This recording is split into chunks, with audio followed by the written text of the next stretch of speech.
Hi, Welcome. everyone. Welcome back to the J Lounge. This is Miss J. Of course, you guys know I am your hostess with the mostest, always bringing you guys the most great podcast show ever. I have to say, the J Lounge, which we are a celebrity based podcast show where we talk with entertainers, actors, directors, singers, you name them. They all come here and they all have a great time. And I love introducing them, my guests, to each of my audience.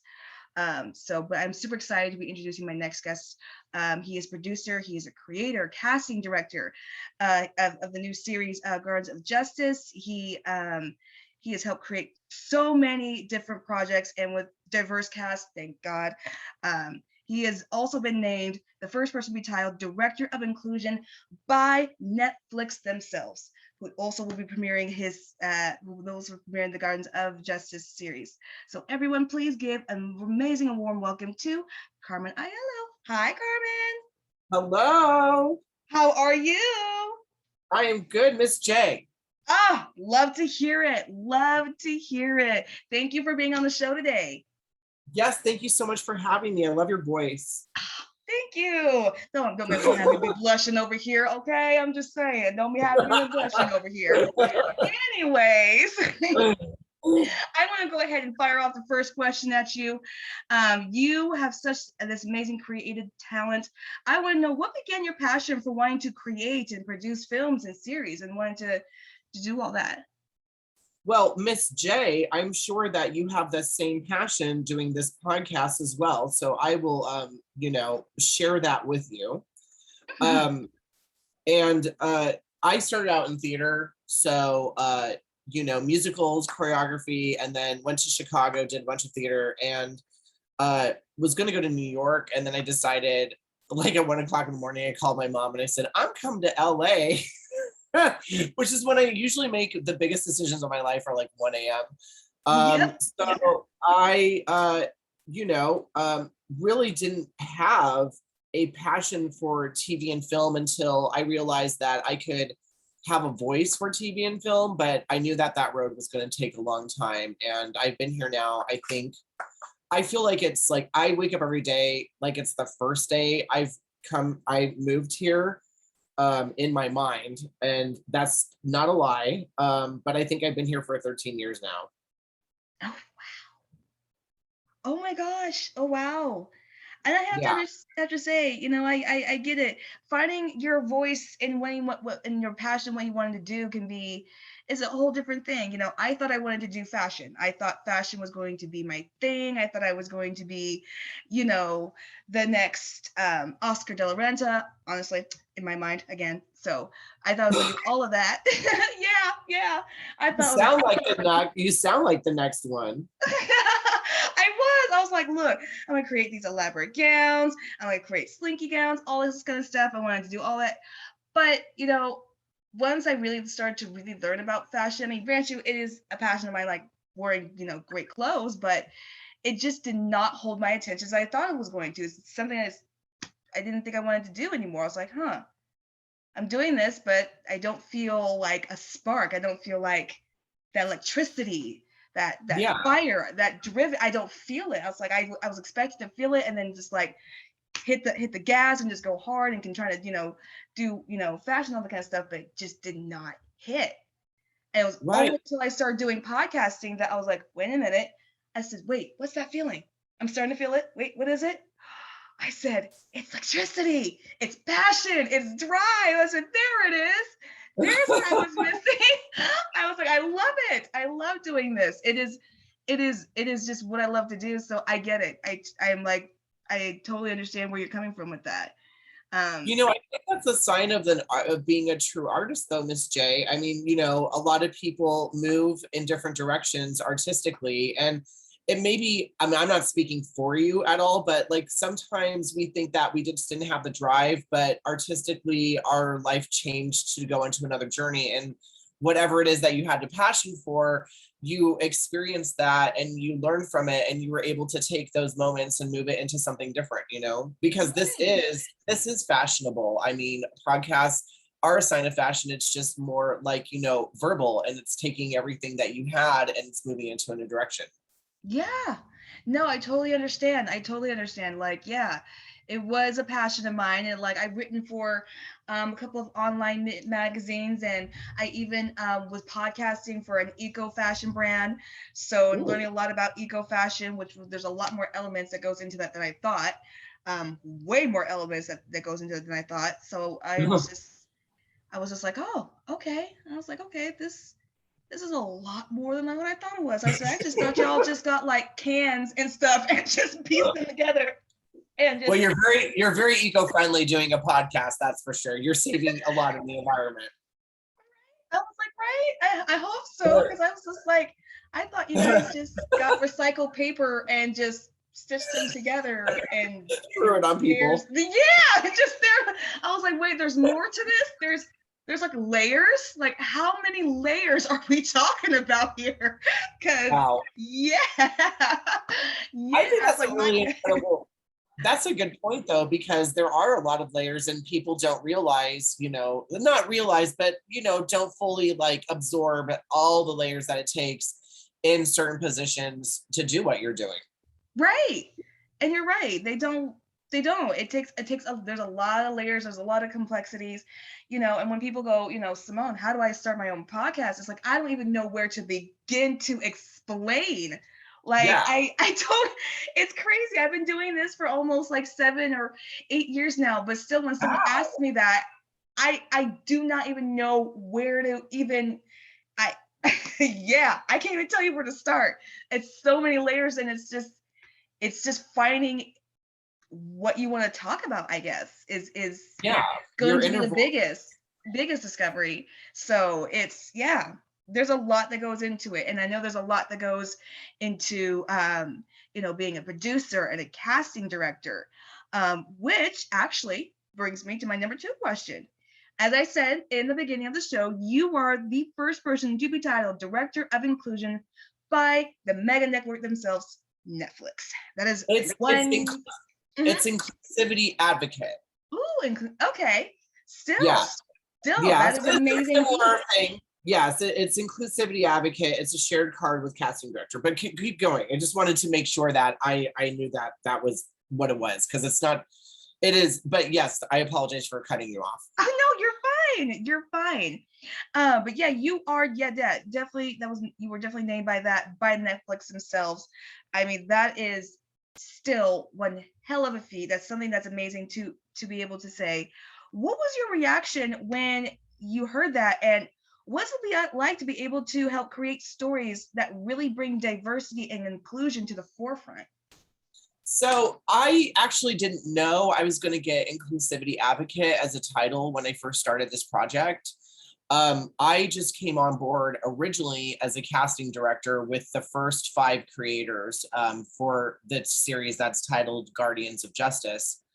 And I was onboarded by Adi Shankar, who is the executive producer and a creator, and the director, and then introduced to Stu Yost, who is a director, and then introduced to the writer Sean Deloche, and introduced to the producer Jenny Powell. And we all sat down in a diner here in North Hollywood, which has now become like a pretty busy place off of, where is it, Magnolia. And we just sat down to discuss a superhero series that had the construct of the prototypes from DC characters, but really moved it into a different direction of, at the time, which was, I think now 15, 16, 17, 18, 19, 20, 6 years ago, where 6 years ago, people were asking for diversity in superheroes because it was very white driven. I don't have a problem with white stories at all. I think everybody's story is important, but in a superhero series, there isn't a necessity for it to constantly be Caucasian. Although, in saying that, I want the Caucasian people out there to know that they are entitled to jobs and should have jobs, but these type of stories are not necessarily need to be white, if that makes any sense, Caucasian. Yeah. So with that said, we went out, and also gender, the gender diversity and inclusion is mostly male, and then there's a supporting female actor, who is usually Caucasian, and then you have a person of color in the background who's usually like third or fourth billing. And we were kind of like, well, how do we shift this to have this story, which originally was, oh my gosh, like 22 pages or something. Like we didn't even know it was going to be a series. We just thought it was going to be like a one-off, like, putting it on a streaming platform like YouTube or something like that.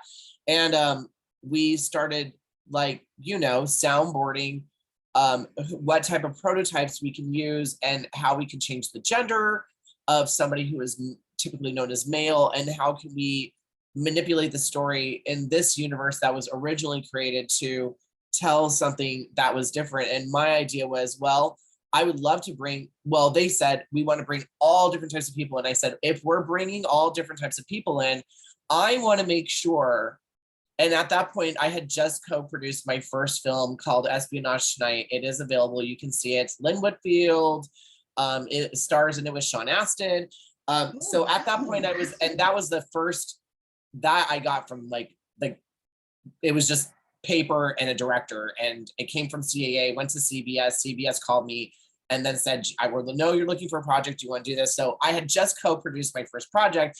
And on this, I mean, I finally had been now, 7 something years into LA, where I have finally found my voice, because I had to go through the system and do everything with blah, blah, blah, like everybody wanted to do, until I could really kind of take charge of my own vision, which I had in Chicago, and then had to sort of like elastic sacrifice to build it back up here in LA. Nobody knows what the hell I did in Chicago. They don't even know the city, where it lands on the map versus anything. LA is everything. So I was like in here brand new.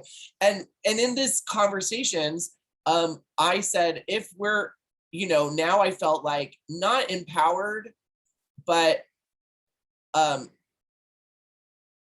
obligated to advocate for what I really believe in, which, by the way, never was a discussion in Chicago, never was a discussion when I was growing up, never talked about female directors or questioned whether a person of color should play a lead or not.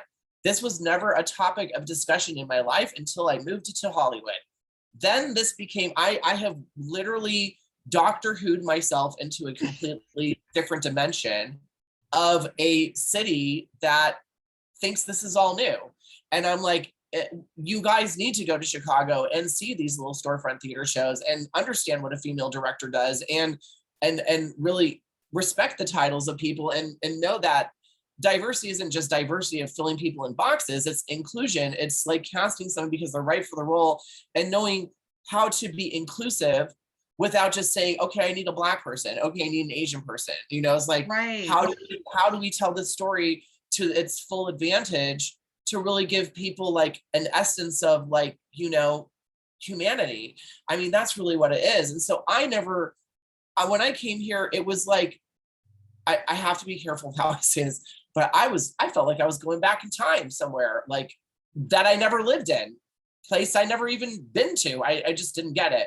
So I said, if we're going to tell these stories, and really you're going to give me, these characters, and you want everybody, I want to make sure when we have everybody that I'm not validating why they're there. Exactly. I don't want a Black man who's going to be like the president to go back to the past where he is in the hood with his druggy father with a gun as a kid, trying to figure his way out, which these are real stories, but these stories like sometimes don't need to, that's a validation. Like that's a story. If that was the story of the movie, then that's fine to tell that movie, that story. But if you're talking about a superhero and you're going back to these like, places where you're faced against adversity and this is why you're here now. Well, it's a superhero series. Why do I need to validate why there's a Black president? Like there's just a Black president. When I go into the past, why can't he just be, somebody who is like, why do I have to tell these stories and saying, well, this is the reason why there's a Black president. This is the reason why there's a transgender person here. Like if I'm casting somebody who's transgender, Why do I have to go in the past and say, oh, by the way, this person is transgender? Let me validate the fact that you might think they look different, or you might question their gender identity. By the way, they were a young boy at 7 and went into their mom's closet and tried on stiletto heels and realized that they were actually a girl. And so like at some point, it's like, I don't walk into 7-Eleven and ask everybody why they're there and how they got there. And, you know, I mean, I accept the line that I stand in. So I wanted to make sure that we were standing in a similar line, that everybody that we presented in this series had no backstory as to the validation of their religion, ethnicity, sexual orientation, persons with disabilities, people in a wheelchair, any of that. Like, I don't need to know you were in a car accident and because you got in a wheelchair, or that you were born with cerebral palsy and, you know, and now it's got here and we have to validate, oh, by the way, this person has cerebral palsy. Like, I just like, can we just move through this in an organic way that just shows the story and relates to people? So when we curtail to how the character got there, we're focused on the character and not the reasons of why the person's there to answer questions that we are assuming our audience is going to be asking. Right. Ah, and I'm so glad you said that, because I understand what you're saying completely. Like, if we're gonna have these diversity inclusions, we don't need to explain or validate why they're there. You know, one of my favorite films in the entire world is Fifth Element, and if people forget, the person, the president in there is a black guy. And do we have to go through a whole backstory why he's the president? No, he's the president, and that's all I need to know. I don't need to know anything else. He is the president. That is it. No one questioned anything. No one batted an eye. No one was like, "But wait, why is that black person the president?" Well, he's the president, and that is it. His orders. That's all we. That's all I need to know. That's all I need to know. I mean, unless you're doing a historical period piece where all of these things, or based on a true story, and those are even like subject to like, you know, objective, you know, feelings, because, you know, based on true story can be based on true events. I mean, if you're doing something like that, I feel like there are certain aspects of that story that you do need to get right. But Hollywood is mostly fantasy. Like, you're just giving it to the audience. Either they want to watch it or they don't. But when they're watching it, the constant validation is also hurting our society, because we're constantly questioning the people around us. Like, and so I don't want to live that way. I don't live that way. I don't question the, I mean, when I met my husband, I thought he was fucking Armenian and he ended up being Mexican. So like, I mean, I just don't even like, you know, it's not that I'm not saying I don't see color or anything like that. I look into the eyes of the soul of the person in front of me and relate. That's how it is. It's like, I'm a one-on-one. I'm not like a group mentality person, but I know that on one-on-one, that's what it comes down to. Group mentality is one thing, but what the personal reaction of a human being is another. For myself, I'm speaking for myself, and I wanted to make sure that all of these individuals that are in this film, those are all people. And so, like, not just validating for the audience, but how many times do these people have to constantly be validating for themselves? Do you know what I mean? Like, you're casting people, so you're watching a show, but those are real people with beating hearts that actually did that at one point in their time. And imagine constantly having to be in a show where you're validating the fact that you're gay, or you're, you know, like, why can't it just be a gay movie? And why do we have to constantly be discussing, hi mom, I'm gay, is that okay? It's like, you know, I mean, it's like, can those people live their lives as actors or artists without constantly feeling to the end of their time that they're going to have to always validate why they are who they are? So I felt in a way, it wasn't just about the show. For me, it was advocating for the artists as well. And more than the audience, I was happy that at the end of every day, when the actor walked out, that they didn't have to walk out explaining why they're transgender, why they're a woman in this role, why they're a Black person in this role, why they're Russian in this role, speaking, you know, their their language, like, without constantly questioning themselves. And that to me was the success of that. is knowing that when the person gets in their car, that they had a day where people didn't question them. And so Yeah. if the audience takes away from the story what they take away, they're not going to have the any validation, not like they're seeking it, because you kind of watch it. They're validating because you're validating.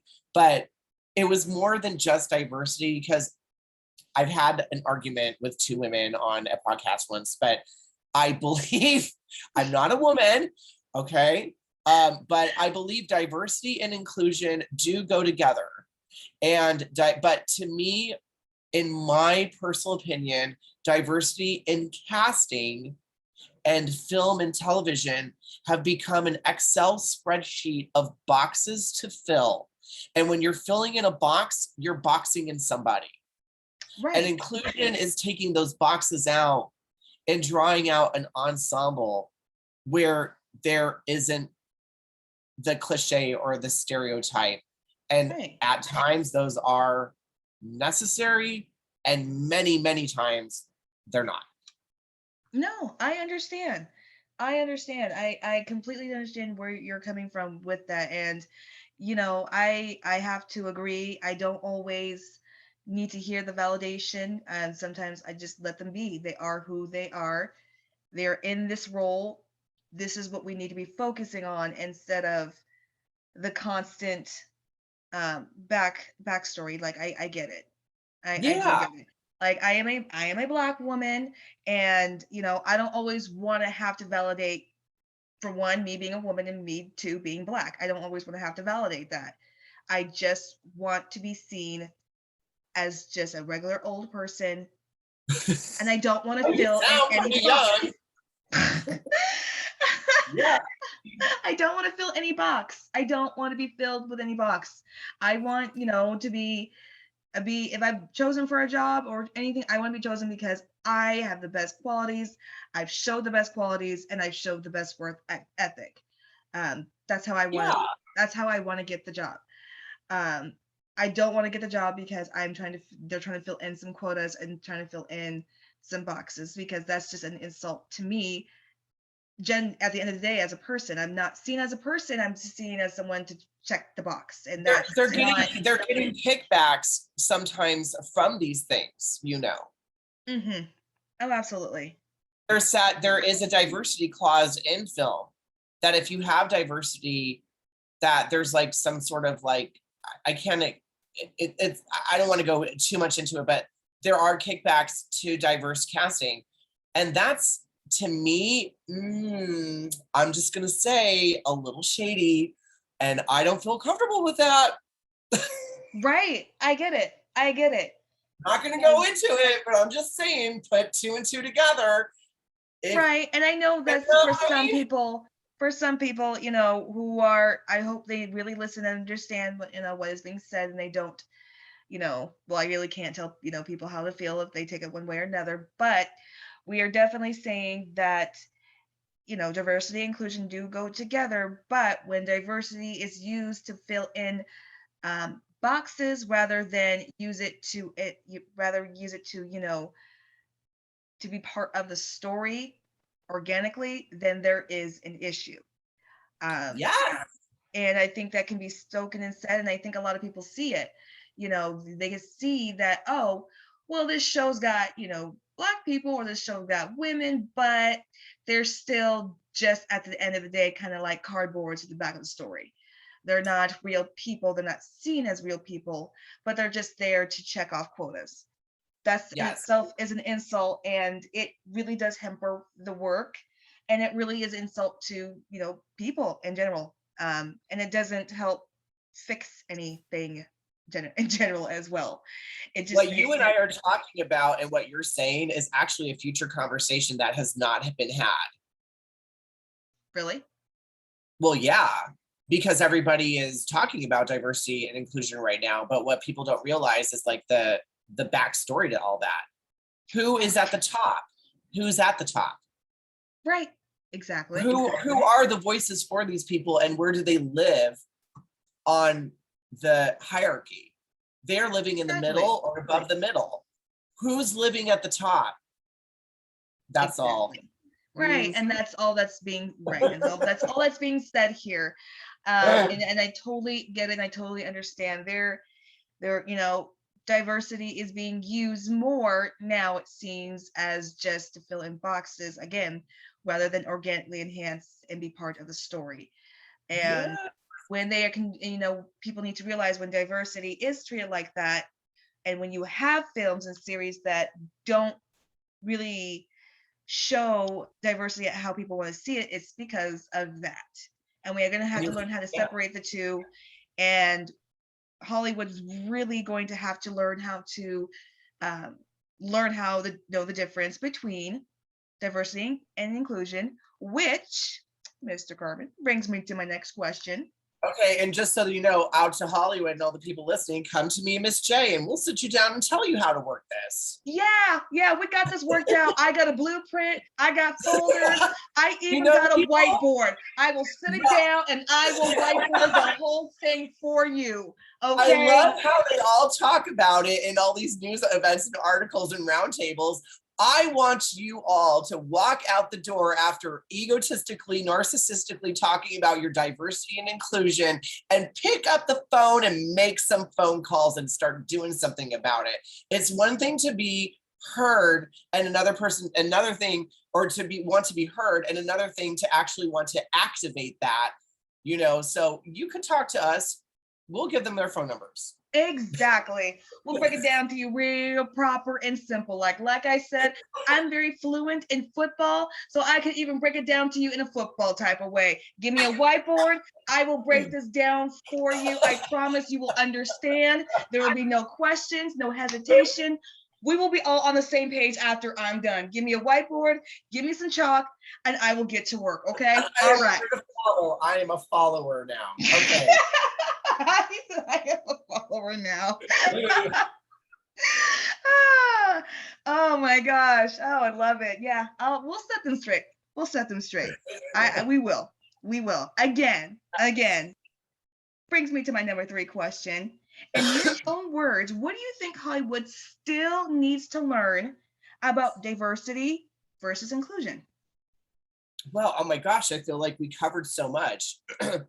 I think they need to actually get out of their houses and unshackle themselves and start really putting their words to the test.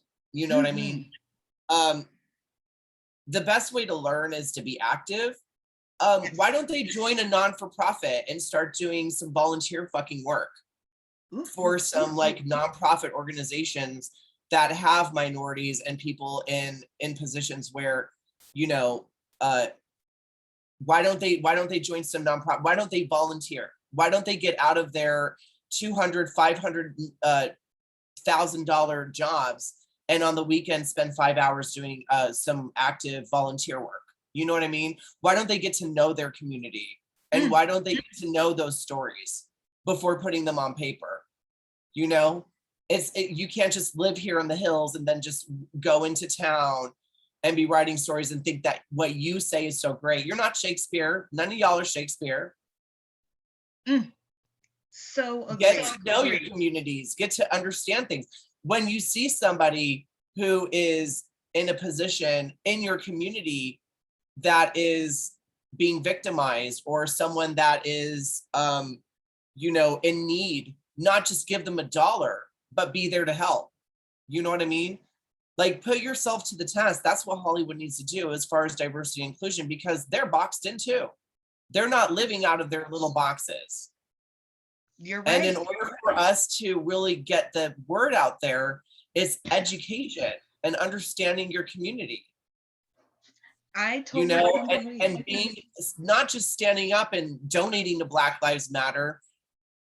When you see a Black person or any person of color that is in a situation of need, step up to the plate instead of continuing to walk your grocery cart to your car, pretending to ignore them. Start learning about the people that live around you and look at the faces. Look at people's faces, I totally agree.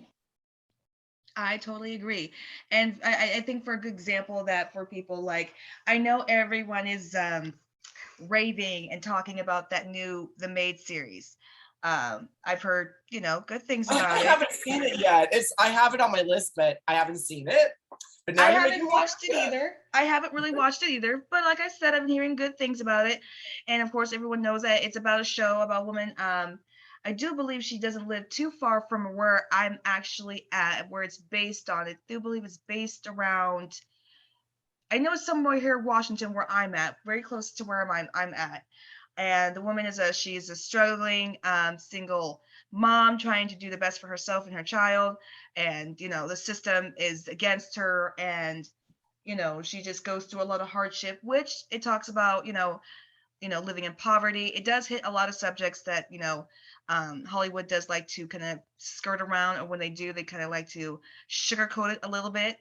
Uh-huh. But like I said, I've been hearing great things about it. The only hesitation I have about watching that series, is I can't help but feel a little bit, oh, how do I say this? I don't know, Oh, ins- yeah. insulted because, Huh? you know, a little bit insulted because, I watched, my mom being a single mom, raising two Oh my kids on her God. own, having the whole world against her, especially being a single Black mom raising two kids. Had she had to get through so many adversities, and I feel like, and I'm not saying, white people don't live in poverty. I'm not saying that at all. But when we talk about the poverty and the system being kind of against us, it really is against people of color as well, more so because there is discrimination that goes against in there when it comes to the system. So I can't help but feel a little bit insulted when I see an actress who is born in absolute, her mom is a famous actress. It's just, I don't know. To me, I don't know. I feel like, how can this actress really understand what it's like?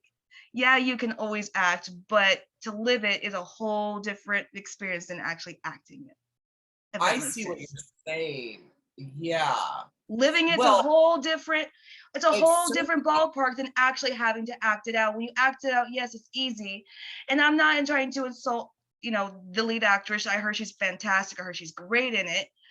But if you're trying to convince me about this system being rigged and being hardship, it would be a lot more convincing if the person also lived in that same poverty and understood, really understood, and not acting like they understood. If that makes We do have a lot of actors and inspiring actors who are really well trained that do live in poverty that can take roles like that. And just to, I am really a one-on-one person, and I grew up with a single mother. She's an immigrant, and she was always harassed about her thick accent. My father passed away when I was very, very little, so I only have like one memory of him. But I watched my mom when she moved to this country. She doesn't like to discuss it too much, but I'm inspired by her. She was a maid and she did night classes, and she had to wear a French maid outfit for a very wealthy family in New York. And they would take away her television if she dropped food on the floor. And she ended up being a insurance auditor in Colorado, faking her college education because she didn't have one. And went to school while she was, trying to raise me, and I was extremely tormented, and she was dealing with like tormented, not online tormented. I was like not bullied, but like it was bad. And she went through what I was going through at the same time what she was going through. And you know, I really just so inspired by her. And when I saw that series, I thought about my mom too. And I was like, you know, it is a point in somebody's life. And there is, a lot of people do live like that, but I haven't seen anything but like barely a bit of the trailer. But a lot of maids I know are Latino. that is kind of, and that's my point. Like I said, I'm not saying And, that and white people. Mhm. nannies for white people and ordered around like they're trained animals. So it's kind of like, yeah, we give them money, we treat them right, we give them, they're your fucking maid, dude. Like, no, they're not part of your family. Like, this is a job for them. Like, do you think that they want to do this with your fucking white kids all day long? Hearing them scream, and while they're dealing with having families of their own at nighttime, they go back to their own place. Oh, but we treat them so well. They're so how do you know they're happy? Of course they're happy. You're going to go to work and you're not going to say, "Hey, bitch, stop doing this to me." It's like we're making assumptions of people constantly. Oh, but you don't. Oh, this and that. And I'm like, I've seen this, I've heard it. I'm telling you from experience of hearing people say this to me about their quote unquote help. And I'm like, now listen, I have hired a woman to clean my house before and tipped her and stuff, but I never thought, oh, she likes being here. I mean, Right. she does a great job. I treat her so well. It's like, no, I asked her to come in. I paid her on Mother's Day. I gave her like extra money or what. I mean, yes, I did that. That doesn't make me a saint or anything like that. It doesn't make me racist either. I mean, but I got her through my landlord, and I was like, let me give her, a shot. I'm like, let's get some. I'm clean as much as I can, but I could use some help. And but I never thought that I'm some sort of like holy saint. But when I was thinking that, I was like, I don't know. I mean, I think some Black women and some Latinas here, or some foreign, immigrant maybe would be an interesting story to not just say the maid. Well, Right. shit, is that what we're calling? And that's the one reason why I didn't want to see it, is because it's called the maid. Like, what the fuck? This is what you're calling a woman? I'm sorry to cut. Can I cuss? I don't Of know. You don't have course. to. But I was like, you're calling this woman the maid. And when it saw the maid, I thought of my mom, and I was like, my mom is more than just a maid. And she became Exactly. more than just a maid. She was the woman. Why isn't it called the woman? Why isn't it called, like Something how along the lines. Right. something You of know, empowerment? Because it's like what we're doing is watching what I am thinking of when I watch this movie or series is I'm going to be watching it to look down on somebody to make myself feel better about a shattered world that someone else is living. right. And that So is I kind of. haven't seen it yet. Mhm. And that I was haven't kind seen of my it yet. point. And I hope my point was getting, I hope my point got across, but that was, my point. And like I said, I understand. I don't, I'm not saying that, white people don't live in poverty, because I know they do. But No, you're when not you, saying that at all. You're not saying that at all. You're saying, can we be more inclusive? And to your point, you're hiring somebody who is being paid very well to play a position of poverty when there's a lot of people in poverty who could play that role because they can't make they can't return the money on their college scholarships, or not right, scholarships, college loans or something like that. There are people, but it's not to take her job away, but it's also like, yeah, the system is really outdated, but yes, it's the value and the sell. Like, will we watch this movie if it was somebody we didn't know? Well, I saw Precious. I didn't know who the hell she was when I was watching that movie. thank you, So and neither did I. Neither so did I. the answer is yes, we will. And you can give her a job, but can you tell the story or at least give the title some sort of decency? Like, I mean, they're a maid. They know they're a maid. Do you think that they go into their car going, I'm a maid? I'm a maid. Like, you Right. know what I mean? It's like, God, I mean, where is the humanity here? It is a broken system. But I mean, I'm not the creator, so I can't tell you how it all went down. Oh I can yeah, just tell no, you, I can tell you how it would go down if I was on it. no, it is a yeah. Yeah, but I'm glad that my point definitely got understood. So, and that's why I haven't really watched the series, and I don't think I will. Like I said, nothing to take away from the series. I heard great things about it, and it is bringing subject a light to a subject that is usually ignored by in Hollywood. But I feel like it would be a lot more effective if of a struggling actor who was struggling to really, get make their ends meet, take that role, and was able to really, shine and things like that. And they were able, they're able Yeah. to bring that more organicness to the roles. So is all I'm saying. So, but It's yeah. good saying too. Mm, I support that. absolutely. All right. Going on to the number 4 question. As I said earlier, you helped bring an amazing series called Gardens of Justice to the forefront to Netflix. Can you talk a little bit more about the series? I can limited Of course. it it's gone to Cannes Film Festival. We say can, Oh, but I'm French. It's that Cannes series. It just finished at Cannes. And I understand that it's going to be released sometime early next year, but that's TBD. Um, we had such a great community of people working. It was really just kind of like this like collage of freelance, really professional industry people that really needed jobs, and some like, an advocate for all of their work from production design to sound to makeup and hair, special effects, and the director of photography to the PAs who just wanted to be on something and experience something. Um, the series, when you watch it, is a series that brought people into jobs that may not have had those opportunities before. And that was something that was exciting to me. It really runs like a comic book. I haven't seen the final edit, so I can't really tell you exactly. I can tell you my whole journey of 5 years on this thing, but there are miniatures. I don't know how much is edited here, like as far as like, but it cuts from one thing to another to another to another. So it goes like from like claymation to animated to live action back to like I remember there was like a video game kind of thing, like where you felt like you were playing a video game. So for someone like myself who doesn't describe this very often, and I'm not joking when I say this, has ADD. I don't take Adderall, I don't take any medication, and it is a serious condition that I deal with.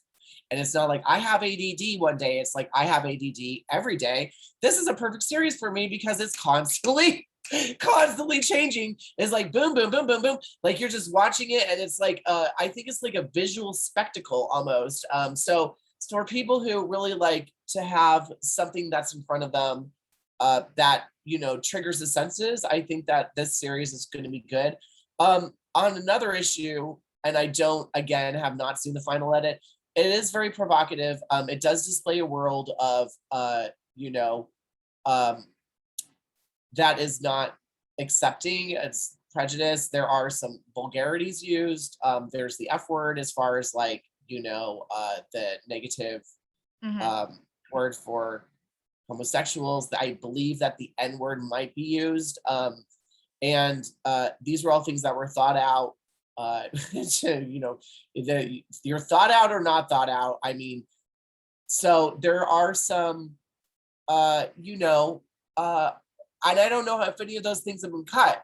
It's a very bloody world. Like where superheroes die or somebody dies and you just see like someone on the ground, there's blood everywhere. Blood everywhere. So like when someone dies, they're dead.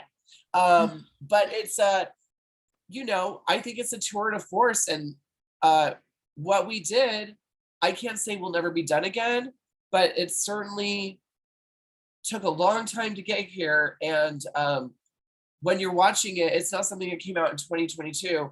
It's something that came out in 2015. So I think we were ahead of the, cusp on that, like of what it was that people were looking for. And now you have, what is that show called on Amazon with the like superheroes? Oh, there's That so one. many. There's so many. Yeah, there's so many of them that have come out, and ours is a little delayed, but is actually was the future. So there's, a bit of a criminal investigation, and in this, it's an episodic, crime series in some sort of way, and it's something that I think within villains and superheroes, people are going to be able to see a lot of cool faces of many different types of people that surround us in everyday life. Again, you know, didn't know that I was going to be given this title as casting director, co-creator, and then I co-produced it as well. But I'll have to see. And I'm very objective about my work. It's not going to be for everybody. Right. Right. And then that's okay. And that is okay. Definitely excited for the series when it comes out, next year. I'll definitely be checking it out. So it sounds really exciting. It sounds really gritty, quirky, but I like gritty shows. So yeah. All right, Mr. Carmen, we're gonna go ahead and get to our next questions. These are some easy breezy questions that we can, get through pretty quickly. Going on to the number 5 question, where can the J Lounge audience follow you and your work? I'm so not exciting on social media. So I don't post very often, but but my handle is really exciting. It's at Vodka Club Soda Twist on Instagram. Love it. Not an exciting person though on Instagram. I just don't really need an audience or whatever, but I'm there. There you go. Love it. I didn't really, but I'm there. So I might say hi or two, but going on to the number 6 question. What future projects are you working on that you can just give a little dish to the J Lounge audience? Hello, Miss J audience. Now I am currently working on another film with my casting associate on this project called A Holiday I Do. It's directed by Paul and Alicia Schneider, written by Melinda Bryce, and it is an all-inclusive Christmas film, and with 2 lead lesbian characters. That over 50% of the cast is LGBTQIA in Michigan. And we're still attached. We're still in the middle of casting and attachments right now. And some proceeds from the film will be given to the Trevor Project. So that's cool. And that's very exciting. It's going to feature some really great, amazing people in all sorts of different type of not LGBTQIA plus roles that actually are of that community and live in that community. So they are people who are not just from Hollywood, but they live in Michigan. And so we have a lot of the cast there, and we're trying to pull in some extra people that are, a little bit that can help the movie as far as like value, but not just cast a person who is a value that can, help promote the film, but someone who will advocate for the film and love the story. So like we're shooting in January. I'm not going to be there, obviously. I mean, I'm stuck inside with COVID, or not for COVID. I don't have COVID. I have immune compromised system, but like I'm here at the house. So I am working with Jessica, and then on another film, what this starts shooting next week. We are working with Richard and Danny Elfman, the Elfmans, they're Nightmare for Christmas people. Richard Elfman is the director of The Forbidden Zone, and I worked with him on Aliens, Clowns, and Geeks. And Jessica is, I asked her to be my co-casting director, so she has a really strong voice in this film. And this is a bloody film with a lot of really bad people and sexual situations that don't necessarily going to work for a lot of people, but it's a vampire who kills bad people. And there's musical elements to it. There's I hesitate to say like a little bit of a Rocky Horror, but it's, it's like more of an art film, and Richard lives like in this very absurdist world, and I love the Elfmans. I live in their head. I know their vision. I mean, it's like blood runs through me. I feel like I really get what they're going for. Again, it's not going to be for everybody, but there's a demographic for this type of film, and it's like a throwback to like a lot of those B-budget movies, but that have like, those zany comedies. But this is really more art house, absurdist, but played for real, like played seriously so that it all works out. And I just really admire my director. He is Richard, and the Elfmans themselves, the entire Elfman family, are people that are so just like kind and like loving, although they make the craziest movies. um they're just the most I just really, I'm very inspired by how they treat people, and the people who were on the last film didn't have anything but the best time ever. So those are two things I'm working on now. And I don't know, I mean, there's a bunch of different things, like, but those are two active projects. Ah, sounds exciting. Sounds exciting. Well, you make sure you keep the J Lounge posted on every single thing you're doing, because I want to check out those projects. Yes, ma'am. Yes, you better. You better. I'm holding you to that. Well, I will. I will definitely. I really like you. You're great. So Oh, you got thank you. Thank you. All righty, let's go. So we just got just a couple more questions there for you, Mr. Carmen. Um, Going on to the number 7, name 3 people who influenced your career. Oh my gosh. My mother, Denise Aiello, um, Tommy Tune, who's a Broadway actor. And I mean, I would say God. Love it. Love it. Those, of course, moms are always number one supporters. Always number one. Tommy Tune, I got to meet him, and oh my God. I mean, I just loved Tommy Tune. I mean, hello. He's just so amazing. And I got to, and he wrote me, he gave me an autograph and said, just keep dancing. Cause I was a dancer, and just inspired by him, and then, my mom has always said, God is good. And so, Always. Amen to that. yeah. Hallelujah. Amen to that. Amen to that. Yes. All right. Going on to the number 8 question. In your own words, what's been the best project you put out so far? Oh, girl, no. Oh, yes. No. Oh, yes. Oh no. Oh no. Oh no.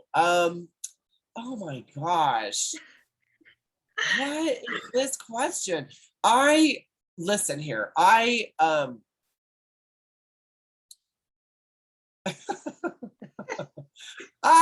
know how to answer that question. Listen, they are all really interesting artistic projects. And I think the best project that I've put out so far as project is I'm gonna curveball this question. Ready? Okay. The best project I put out is really truly dedicating myself to advocate for people. And that's a project because that's like a lifelong project that I have. And that's something that I strive on, and I don't always meet to my own standards, and I'm still constantly learning how to do better for people. And sometimes I don't do good for people. It's not that I do bad, but I'm learning about people every day. And as far as myself, I don't identify at all with any label. I'm not non-binary. I'm a male. But as far as like sexual orientation, I don't label myself at all. I consider myself to be non-labeled. I don't consider myself to be a part of any community except for the artistic community and the human community. So my project, I think the best thing that I have done is learned from other people and really strive to have a mission statement to make sure that I don't put myself on a pedestal, and I'm listening to the voices that are speaking to me and activating myself to try to do something for those voices. And that's a project. It is. Casting is one thing and making a movie is another thing. But at the end of the day, when the light goes out, what can I say that I have done? And if I could have done something for one person, or that would have been something that I did for myself, and it doesn't make me feel any better to go to bed at night by thinking that I'm doing something for other people, I feel it's an obligation. And not something that's mandatory, but that I feel needs to be done more often. So my project, I think, is always constantly working to find the voice of people in my daily life and profession. Love it. Love it. Love it. I think that's incredible. The human community and the artistic community. I get it. Because I think I'm right there with you in that, with that, the artistic community and the human community. Yeah, it I'm is. right there with you on that. And I do. that's a lifelong project, and it will never be completed. So it's something that I don't have an end stop. I just hope that someone else is able to pick up and do better than I have. Love it. And I get you on that one. I do. I do. All right, Carmen, we just got two more questions for Let's you. go for it. Going on to the number 9, what goals do you hope to accomplish in your career that you haven't yet? Oh, well, that goes back to that. But let's be a little bit, self whatever for now. Mm-hmm. Be a little Put bit me at the selfish. top, bitches. Put me at the top, God damn it. Like, what the hell am I doing down here? Invite me into your rooms. I need to get into your rooms. I need to talk to you. I need to sit you down. I need to put duct tape over your mouth. I need to start talking to you, and I need to start changing the way it's done. And Ava DuVernay, who I freaking admire and love, and people like you, I mean, this is what I need in my career, is I need that, exposure, and I need people to start listening, that I'm not talking for myself. I'm not trying to make myself something. I'm trying to make other people something. I'm trying to give people a really human perspective. And I would really love to get into a position where I'm not just an executive assistant with a company, sitting there and like listening to, I mean, I've heard some crazy, I'm also an executive assistant. I have an amazing agent. She is absolutely, they're both stunning people. I have a great manager, Matt, who actually introduced me to you. I need to get into a room where people are willing to listen. And that's what I want in my career, because I have the voice for other people, and I'll bring those people in too to validate what I'm saying, because it's not about just my voice, but I feel like I'm getting there. And that's something that's more like my ego saying I need to get there. But I also understand that there's moderation in that. And it's not just about I tell you what to do and you do it. It's a conversation. And I really would just like to get into those rooms to actually educate people. You're getting $250,000, you're getting $500,000 a year. You have your house, you have your BMW, whatever. Let's talk without putting all of our materialistic things aside in what we make. And really, let's go to a nonprofit organization. Let's meet these people in these communities. Like, I want to get into these rooms and studios and networks where I can say, this is really what the public needs. Like, we can be more than just, even in fantasy. I mean, we're here to entertain, but we're entertaining for people who are paying for this and sometimes living on the last dime to get these stories. And I want to be able to go into those rooms and say, yeah, you're making the money from all these people, but like, let's be their voice, So Yes. I need to get myself. I always say I don't climb the ladder, I build it. And I'll build that ladder. But you'll see me in those rooms one day, and that's where I would like to get in the career, in my career, is to a point where I know what I am saying is going to be carefully careful and always like mindful that it's not like you're wrong and I'm right. Educate, just to continue the education and really find great talent Absolutely. and stories. Absolutely. And that is amazing. And yes, just bust down the executive doors and go, guess what? You are no longer in control. I am control. This is how we're going to start telling stories now. Just yes. Yeah. Just like, I love it. There's a lot of doors to bust down for that. But I know someone's listening, and we manifest stuff in our life. We really do. I don't know where that comes from, if it's God or the universe and stuff. But sometimes there's no end result here. this is a constant, we're always going to be riding on this, like, we're always going to be riding on these tracks together. So no matter what I say, it's not going to resolve anything.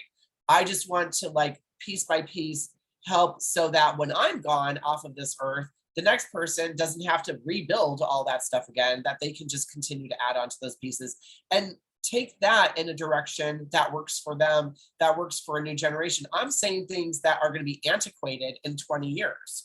So what I'm saying now may not, someone's going to listen to this maybe 20 years from now and be like, what is he talking about? Like, this is so old school. And it's like, thank God, I want to be old school. I want you to think all the things that we're talking about, like, are crazy, because I want someone else to take those pieces and build a new ladder. You know what I mean? But this is the ladder we got to start from. And someone else built a ladder for me to get here. So I respect that. Absolutely.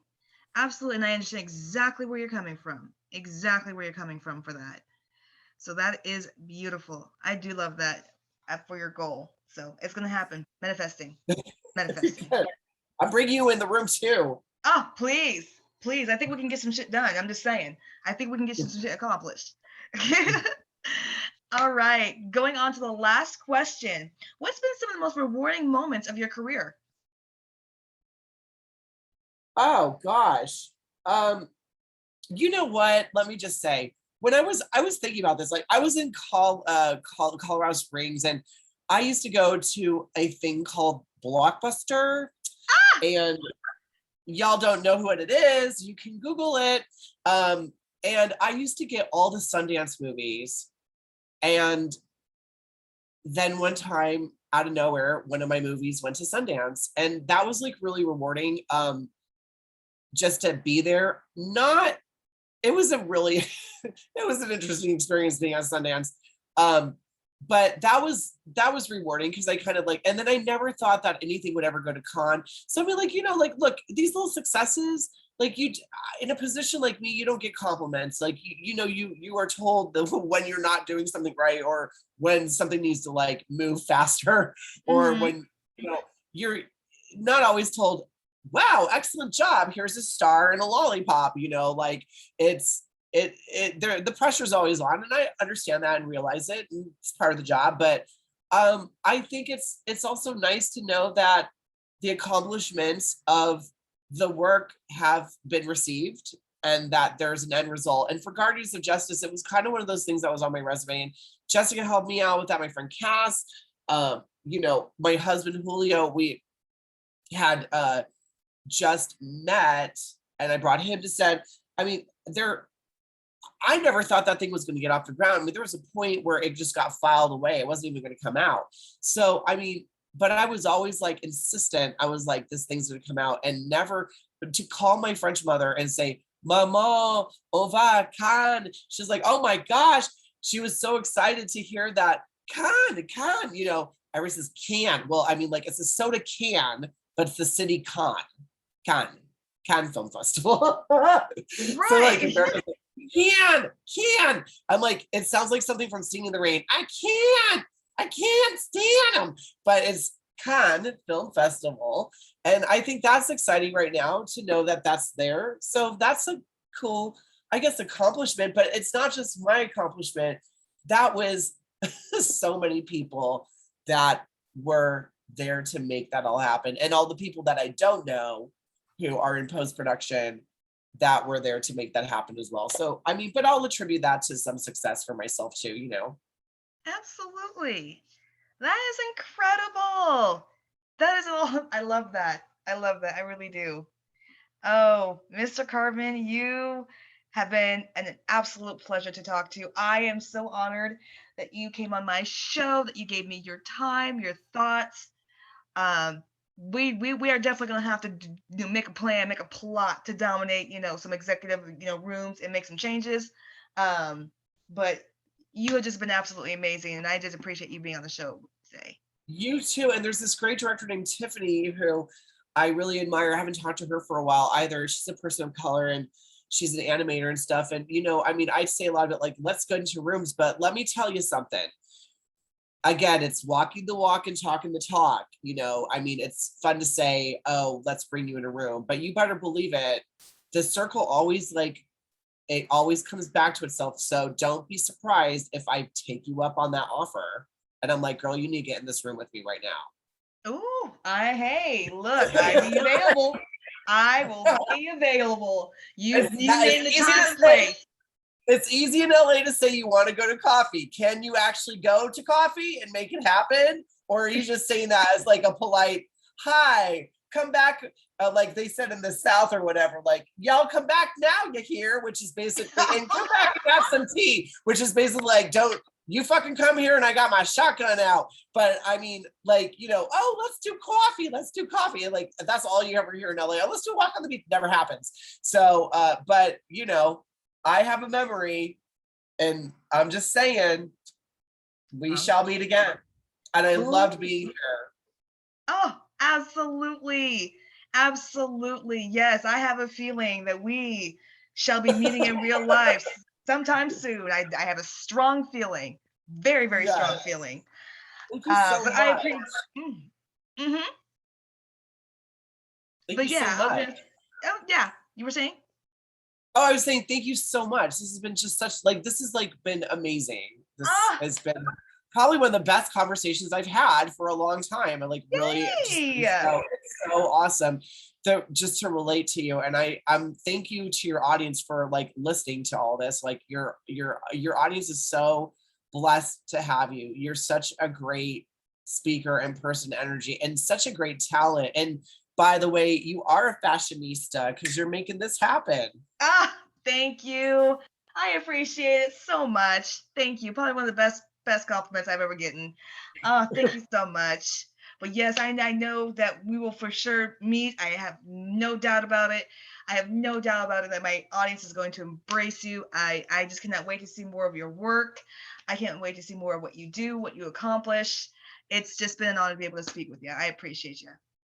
You're welcome. Thank you. Oh, absolutely. And of course, you guys know I've been your hostess with the mostest, Miss J. I will always be back to bring you guys another great episode of the J Lounge. Thank you for chilling with me today, and thank you for chilling with Mr. Carmen. We appreciate you guys listening in. I'll be back soon. Till then, mwah, y'all have a blessed night. Be back soon.